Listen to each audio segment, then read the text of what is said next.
Rosa se va a presentar el libro Olvidar es imposible. Santiago, mi hermano. Así se llama la obra que hizo Sergio Maldonado, a quien ya mismo vamos a saludar. Lo saludamos con un buen día y saludamos sobre todo tu lucha, Sergio, de todo este tiempo. ¿Cómo te va? Buen día. Hola, buen día, ¿qué tal? ¿Cómo te va? Bien, bueno, bienvenido a nuestro aire de nuestro proyecto político comunicacional que es Kermés, y te pregunto, sé que venís haciendo esto en otros lugares del país, más vale, pero ¿con qué expectativa llegás a Santa Rosa a presentar este libro? Digamos que es bastante, porque es la primera... ¿Hola? Sí, te escuchamos bien. Perdón, justo me estaba entrando un llamado, pensé que era de ahí también. Es la primera vez que voy a Santa Rosa, en el ámbito de lo que tiene que ver justamente con lo de Santiago, y es un lugar que siempre estuvo ahí pendiente y bueno, siempre se generó ahí de ir saliendo muchas veces en distintos medios. Entonces me parece que es importante abarcar, pues si no siempre como que estaba más relacionado en el ámbito de Capital Federal y en los lugares que tenía más vínculo o relacionado con la causa en sí. Y ahora es como que está la posibilidad de salir a distintos lugares que nunca había estado antes por cuestiones de Santiago. Si bien conozco Santa Rosa, conozco General Pico por haber pasado, eh, pero bueno, no en el ámbito de la presentación del libro que tiene como hasta ahora gran aceptación y me está sorprendiendo, así que muy contento con eso. ¿Cómo describís el libro que hiciste? Cuando te preguntan de qué se trata, si bien por supuesto es entendible a primera vista, pero ¿cómo lo describís vos desde tu propia mirada? Digamos que fue cambiando ahora perdón, ¿Sí? fue cambiando la mirada porque era muy crítico porque no sabía cómo escribir ni tenía nada previo.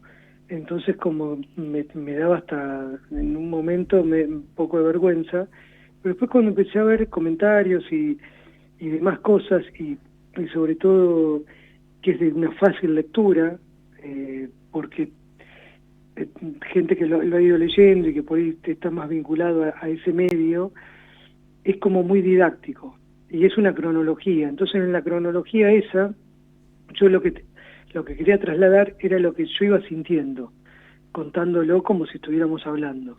Y eso es lo que por lo menos me vienen diciendo que llegó. Y se trata de eso, de cómo es la búsqueda, cómo arrancó, cómo me enteré, cómo fueron pasando esos días, todas las adversidades que iban sucediendo, lo que me iba encontrando. Eh, hay una parte que tiene que ver con la infancia, decir, che, ¿de dónde salís? Porque todo esto también se genera por todo lo que yo venía viendo, y de hecho cada vez que por ahí se hablaba de Santiago era como que Santiago aparecía el 1 de agosto y desaparecía el 1 de agosto. No había vida, no había nada, no había otra cosa.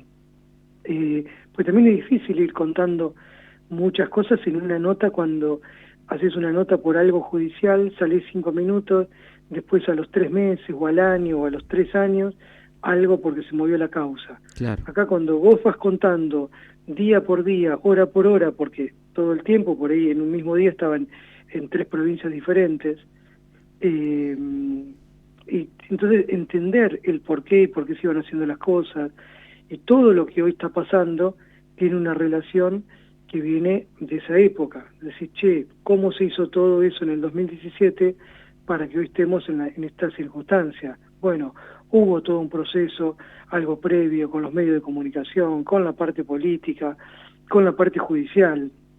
Todo eso tuvo un sentido que hoy lo vemos y está como hasta naturalizado, algo que podría haber sido evitado. Entonces, todo lo que fui escribiendo y que en realidad concluyó en un libro, pero solo del 2017, porque quedó todo el resto, yo tenía escrito hasta febrero del año pasado, eso va a quedar para otro segundo o no sé cómo, porque no daba tanto, porque llegó un momento en el que empecé y le encontré la vuelta de cómo hacerlo ahí un poco más, esto de la cronología, decir, che, ¿por qué día por día? Porque necesitaba escribir eso porque nunca me llamaron a declarar y las cosas se te van olvidando. a pesar de que olvidar todo es imposible, por eso también el título. Tal cual. Pero hay muchas cosas, detalles que se van quedando. Entonces, en esa recopilación es como un resumen de si yo tuviera que ir a declarar bien ampliado. Bien. De esos 78 días de drama en que Santiago estuvo desaparecido, ¿te queda alguna fecha puntual que porque fue más dolorosa o porque fue un impacto que te refresque a cada rato, que resurja de modo más permanente, más sistemático? En verdad, por ello podría decirte, bueno, sí, fue el día de la aparición del cuerpo, pero después ese día te das cuenta que no es, que viene otro, y después viene otra sensación, porque es distintos días con distintas emociones. Siempre pensás, che, bueno, es peor que esto no puede haber. Es como que hoy vemos en la actualidad, ¿no? Es decir, bueno, tenías una represión en la cual le tiran a una nena gas en el Congreso. Y bueno, pero de esto no va a haber. No, después ya se hace habitual reprimir a los jubilados. Bueno, en esto es lo mismo. Che, bueno, peor que esto no puede haber, pero te das cuenta que viene otra situación y son distintas sensaciones, no solamente tiene que ver con eso, sino son cuando te mienten o te sale una campaña en contra, cuando depende el estado de ánimo también, porque algo que por ahí parece simple en ese momento es muy triste. Entonces yo puedo decir, fue triste lo del día de la aparición del cuerpo, pero en realidad después cuando veo que ir a reconocerlo a la morgue, porque ese día no lo reconocí, y ese día capaz que fue más triste que el otro. O también el día que el juez la llama a mi vieja, le dice que va a cerrar la causa, que fue apretada y un montón de cosas, y te genera otra sensación, que no es de tristeza sino de bronca. Entonces siempre hay algo que viene como... Y que en todo esto, lo que va pasando en la vida real, supera la ficción. O sea, vos cuando ves una película, ves una serie, decís, bueno, en la mayoría de las veces tiene un final feliz, prácticamente. Y hay cosas que decís, no, esto no puede ser. Bueno, en la realidad, enfrentando este tipo de cosas, terminás viendo que es peor la realidad que la ficción. Que si fuera ficcionado todo, hasta sería más aliviado, menos claro. creíble. O sea, vos no podés dimensionar, decir, no, esto no puede ser, esto pasa en las películas. No, pasa en la vida real y está pasando de verdad. Claro. Y ahí es donde te descoloca, pues decir, no puede ser que esté todo esto tan armado. Y hay un montón te empezás a generar un montón de... al principio te parece una paranoia, pero después ya parece algo habitual. Ato lo que estás diciendo y esos hitos que marcaste del dolor, que fueron más personales, pero también hay una cuestión pública en esto, e imagino, por ejemplo, lo que debe representar que Patricia Bullrich, aquella ministra, haya sido empoderada otra vez como ministra y que hoy la tengamos como una figura central de la política argentina, hasta presidenciable, si se quiere, en la mirada de algunos sectores. ¿Cómo pega eso? Es parte de eso que decís que parece una ficción, seguramente, pero es la realidad también. Bueno, justamente en ese punto a mí no me sorprendió. O sea, yo lo esperaba. No era algo que decís, tenés la bola de cristal, pero viendo cómo venía todo el desenlace, lo que iba pasando en pandemia y todo, era que ella iba a ocupar un lugar. No sé si hubiese ganado Massa, por ejemplo, no iba a estar a nivel nacional, pero iba a estar a nivel ciudad de capital federal, y iba a tener una participación.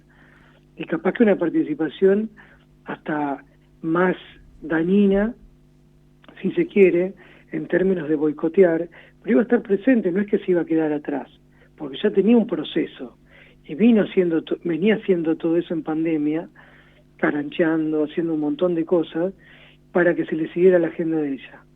Y eso yo lo advertí y lo fui diciendo en distintos espacios y todo, y como que no se tomaba la dimensión, no se creía, como que se le quitaba peso hasta al propio Milei. O sea, esto hablándolo en voz alta y sin ningún problema, porque era algo habitual, que se escuchaba diciendo, Bueno, entre Bullrich y Milei hasta es preferible que venga Milei porque en 3 meses se cae. O sea, Sí. eso, dice, che, tan así será esto, viste, como, a mí no me parece, pero bueno, y son análisis, pero también es análisis a veces de cómo en los microclimas partidarios se tejen o se piensan cosas que en la realidad de la calle no.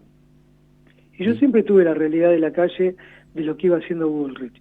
Entonces cuando me movía y andaba en distintos lugares, veía que las fuerzas de seguridad le seguían rindiendo pleitesía a Patricia Bullrich y no reconocían en ese momento a quién era Sabina Frederick, a mí eso me preocupaba.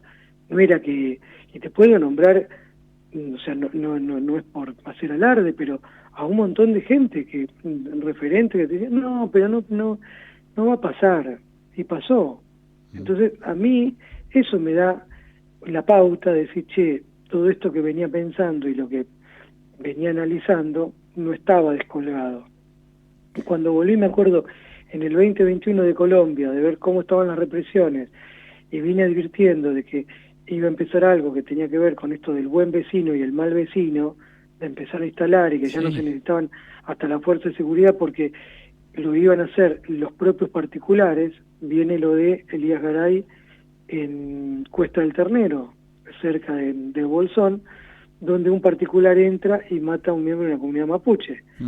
Y después viene lo de Jujuy, en el 2023. O sea, no eran prácticas de fuera de contexto, sino que era un modelo que se estaba aplicando en otro lugar. Entonces, no es a veces muy difícil de analizar o tener recaudos.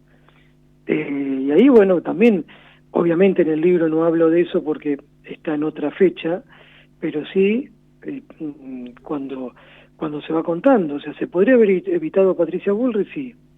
Lo que yo no sé si se podría haber evitado que mataran a Facundo Molares hace 2 años, que mataran o el intento perdón, cuando le disparan a Pablo Grillo hace 5 meses. Bueno, todo eso no sé si se podría haber evitado, pero al menos se podría haber controlado o estar advertido de que eso podía suceder. Sí, a Patricia Bullrich se la podría haber enjuiciado. Y había manera de hacerlo. Pero bueno, no hubo voluntad política para hacer eso. Recién mencionabas, cuando comenzábamos la charla, el rol también de los medios de comunicación. Para mí dejaste una frase en algún momento, una síntesis perfecta de una crítica a los medios de comunicación, sobre todo los medios dominantes y porteños para mí. Nosotros le decimos los medios del establishment porteño. Aquello que dijiste de si no tienen nada que poner, pongan música. ¿Qué mirada tenés hoy de los medios? Seguro toda la exposición que tuviste que atravesar te fue dando también un barniz de protección frente a algunos, pero también de reconocimiento de otros medios. Trazame un panorama de cómo ves los medios de comunicación ahora, a esta altura. Bueno, lo que ahí lo disimulaban un poco, porque lo iban diciendo, buscaban hasta pruebas, armaban o ponían le dedicaban un poco más de tiempo. Ahora directamente no hay problema, o sea, es con total impunidad, y lo sorprendente es que los insulten, le digan de todo y agachan la cabeza y hasta parece que le pegaron un látigo, terminan siendo esclavos. Cuando pasó lo yo veía, por ejemplo, cuando La Nación iba delineando, iba escribiendo algo y a la semana se volcaba en el expediente judicial. Decís, che, pero esto parece que fue armado. O sale el juez y dice una cosa y esto pasa después al tiempo. Si vemos una nota que sale el juez Otranto diciendo, no, yo creo que Santiago Maldonado está en el lugar porque se ahogó, bueno, y tal algo, lo recusan, pero no por el mal desempeño que tuvo, sino por lo que dijo en ese lugar, en esa revista, que era un suplemento de La Nación, un día domingo. Después aparece en el lugar que él lo tira, pero él de esa manera se va de la causa, ya había hecho su trabajo, y lo estaba adelantando ahí, no lo puede instalar o no lo puede hacer aparecer porque lo salgo a denunciar. Y también hay otra cosa que muestro que tiene que ver con otro periodista de Clarín, que daba las coordenadas donde iba a aparecer el cuerpo el 18 de septiembre. ¿Quién Aparece era el 18 de periodista? septiembre. ¿El corresponsal Claudio de Andrade. Bariloche? Claudio Andrade, que era el que recibió el premio FOPEA por Claro. supuestamente cubrir el caso. Bueno, todos operadores, pero en ese momento, digamos, hasta tenían un poco más de dignidad de hacer un poco más de esfuerzo en no ser tan esclavos. Ahora vemos lo de, no sé, Jonathan Viale, cuando agarran y lo retan adelante de las cámaras y agacha la cabeza. O sea, es increíble cómo se fue distorsionando y es un asco. Entonces, cualquier cosa que puedan decir, hay que romper todo eso y construirlo de nuevo, no hay manera. Es inviable estar, porque es una desinformación todo el tiempo. Ya no sabes esto cuando la mentira es la verdad.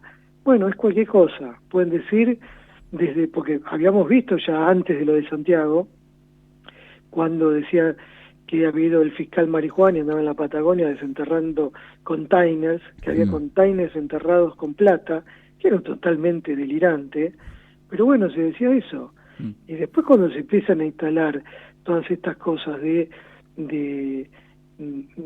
que, por ejemplo, Andrade repitiendo y diciendo que había túneles en la Patagonia, que los mapuches traficaban armas, o sea, eran unas cosas pero ridículas.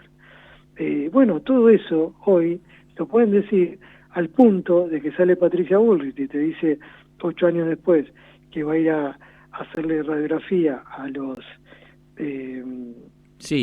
yaguareté para buscar a Loan, para buscar a Loan, sin importar el dolor de una familia, y después con toda perversidad, aprovechándose de una familia, sacándose fotos y todo, que obviamente yo no lo haría eso, pero no juzgo ni nada porque hay que estar en cada lugar de cada familiar y la sensación que tiene, hasta como burlándose, digo esto y voy y tengo la injerencia, hoy no se habla más del caso.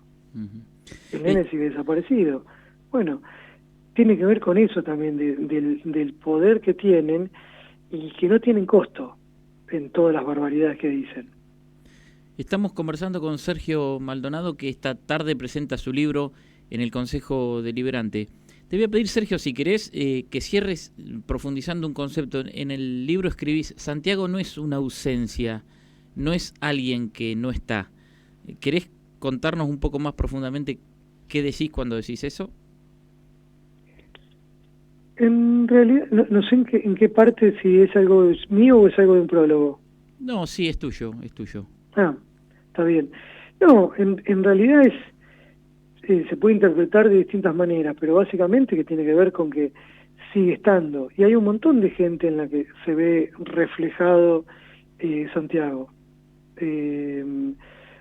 Porque más allá de no estar físicamente, está todo el tiempo.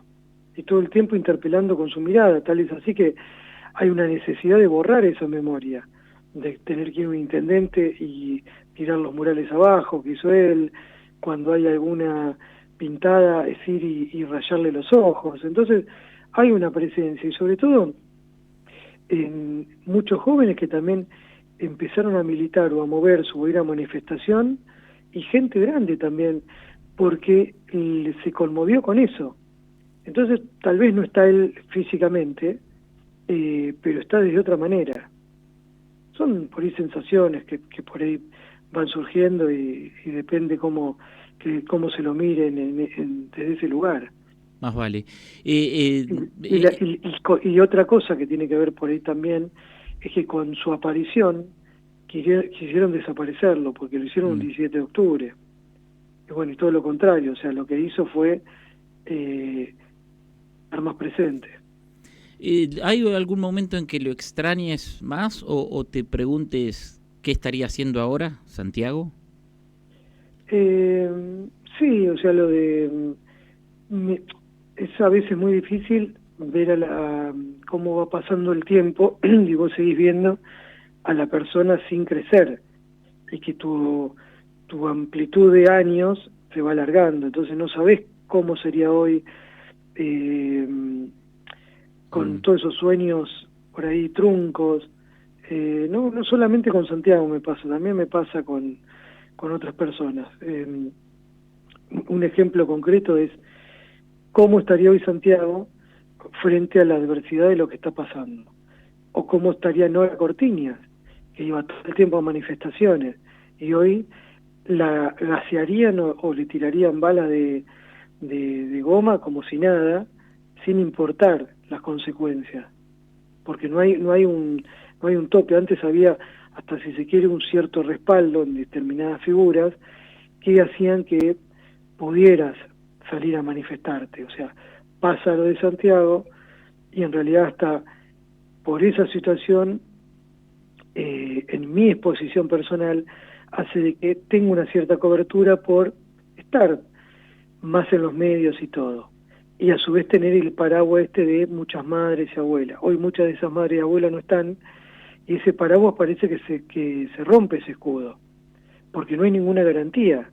Antes la visibilidad te da un cierto respaldo, pero desde el momento en que le disparan o le intentan matar a Cristina Fernández, siendo la máxima figura política, guste o no guste a distintos sectores, se rompe el contrato social, ahí ya está, no hay nada. Como que decís, cualquiera podemos terminar alguna causa judicial, cualquiera puede terminar asesinado. Entonces, digo, ¿cómo hoy también, no solo lo de Santiago, de sus proyectos, de todo lo que tiene que ver con su vida personal, cómo estaría hoy también en alguna de estas manifestaciones, corriendo peligro todo el tiempo? O sea, no estaría ajeno, tal vez era el destino de ese tipo de cosas. ¿Viste? A veces es muy difícil imaginar, así como yo en un momento lo salgo a buscar y lo cuento, salgo a buscar un nene, porque para mí era un nene, y me encuentro con un hombre, también es difícil hoy imaginar cómo sería Santiago. Por ahí es más amplio el tema de cómo imaginarlo, y son distintas situaciones. Lo que sí es algo que yo escribo ahí también, que mi viejo decía, yo no, ya cuando vos lo ves en una pared o en una remera, y es una sensación medio rara de que no va a estar, no, ya parece que se fue. Medio difícil eso también, cuando uno busca. Bueno, ya tal vez inconscientemente está asimilando de que no va a aparecer. Sergio Maldonado, muchas gracias, un abrazo, y más vale que el micrófono está abierto si querés agregar algo más. No, que los espero hoy, que me gustaría más que vaya gente que por ahí quiere preguntar, que no está, que o fue siguiendo, no le prestó atención. O sea, lo que tienen que entender que cualquiera puede terminar o como Santiago o en nuestros zapatos, buscando a alguien sin haber estado en una manifestación, sin haber estado participando en ningún lugar, porque directa o indirectamente todos podemos ser víctimas. Víctima primaria, víctima secundaria, como se quiera llamar, pero nadie está exento. Estás exento, o sea, no está exento nadie, ni en un accidente de tránsito, en ningún espacio. ¿Por qué? Porque por ahí o viste algo que no tenías que ver, estuviste en el momento que no tenías que estar. Lo cierto es que acá Santiago no es que estaba en el momento equivocado con la gente equivocada, estaba en el lugar que él quería estar. Y eso fue consentido, digamos, él estuvo en ese lugar.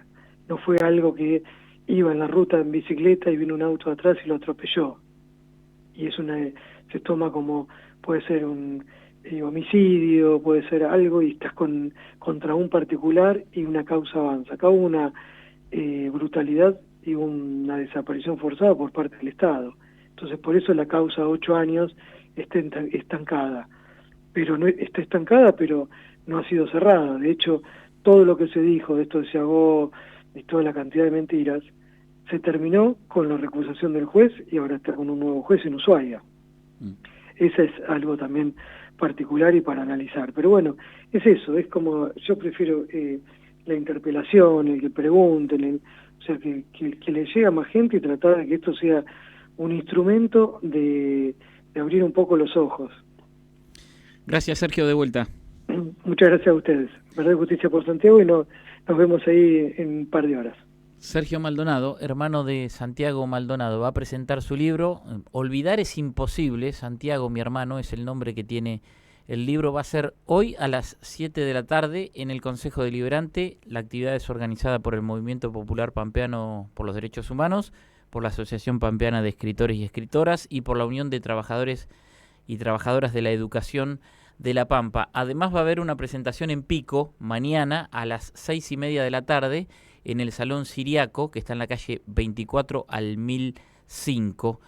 Conversaba Sergio y seguirá conversando esta tarde, una oportunidad para empaparse no solo de esa historia y seguir haciendo revisionismo y memoria, sino también de las cosas que nos están pasando y por qué.